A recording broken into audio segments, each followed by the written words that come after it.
Um acontecimento ocorrido no linear da minha existência produziu em meu espírito uma impressão tão terrível que de fato nunca foi apagada. Essa é uma das primeiras lembranças da minha vida.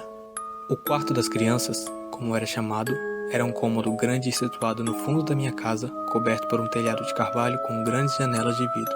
Não sei por que era chamado de quarto das crianças, já que a única criança lá era eu, que dormia em uma cama razoavelmente grande, mas que se tornava pequeno no meio da imensidão daquele quarto. Nessa época, eu tinha por volta de uns 6 anos. Muitos vão achar que eu era novo demais para me lembrar com clareza desse tempo, e por um lado estão certos, mas tem um acontecimento específico que eu não me esqueço. Certa noite, acordei na minha cama com uma sensação bem esquisita. Naquela época, eu não sabia exatamente o que era, mas hoje entendo que pela primeira vez na vida eu senti medo. Olhei ao redor e não vi meus pais nem a minha babá no quarto. Eu não entendi o porquê daquele sentimento, já que sempre fui uma daquelas crianças que eram cuidadosamente mantidas à distância de qualquer história de fantasmas e contos populares que nos fazem cobrir a cabeça com um lençol ao ouvir um estalo repentino na porta. Naquela noite, eu, como qualquer outra criança, comecei a chorar por não entender o que estava acontecendo. Mas antes que pudesse fazer muito barulho, me surpreendi com o rosto de uma jovem mulher que apareceu na minha frente. Ela estava ajoelhada ao lado da minha cama. Eu parei de chorar e comecei a olhar para aquele rosto com uma espécie de admiração prazerosa. Então, a mulher subiu na minha cama, se deitou comigo, sorriu e me puxou para perto de si. Aquele momento foi tão aconchegante que eu acabei adormecendo de novo.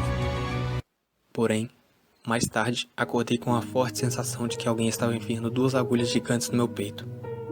Sem aguentar, soltei um grito agonizante de dor. E isso fez a mulher se afastar de mim e me encarar sem dizer uma palavra.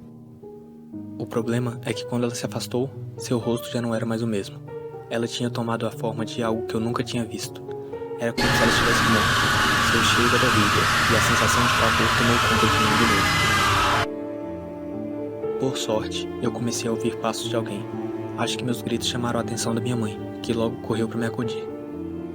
Mas como eu esperava, a mulher me soltou imediatamente, escorregou até o chão e se escondeu debaixo da minha cama. Logo que recuperei o fôlego, contei tudo para os meus pais, mas eles fizeram pouco caso da minha história. Só que embora eu fosse só uma criança, pude perceber que eles estavam pálidos. Os dois transpiravam uma ansiedade fora do normal, algo que eu nunca tinha visto. Vi que seus olhos percorriam o quarto à procura de alguma coisa. Eles olharam debaixo da cama, abriram os armários e teve até um momento que eu ouvi minha mãe dizer para o meu pai: "Passe a mão ao longo da cama, estou certa de que alguém realmente deitou ali, o lugar ainda está quente." Depois daquele acontecimento, meus pais disseram que tudo aquilo não passou de um sonho, mas eu sabia que não tinha sido, então passei noites sem conseguir dormir. Eu estava muito mal. Até que um dia, meus pais contrataram um homem que me visitava a cada 2 dias. Ele me dava uma espécie de remédio e fazia orações pedindo para que eu fosse protegido de qualquer força do mal. Depois das visitas daquele senhor, pouco a pouco eu fui me sentindo melhor.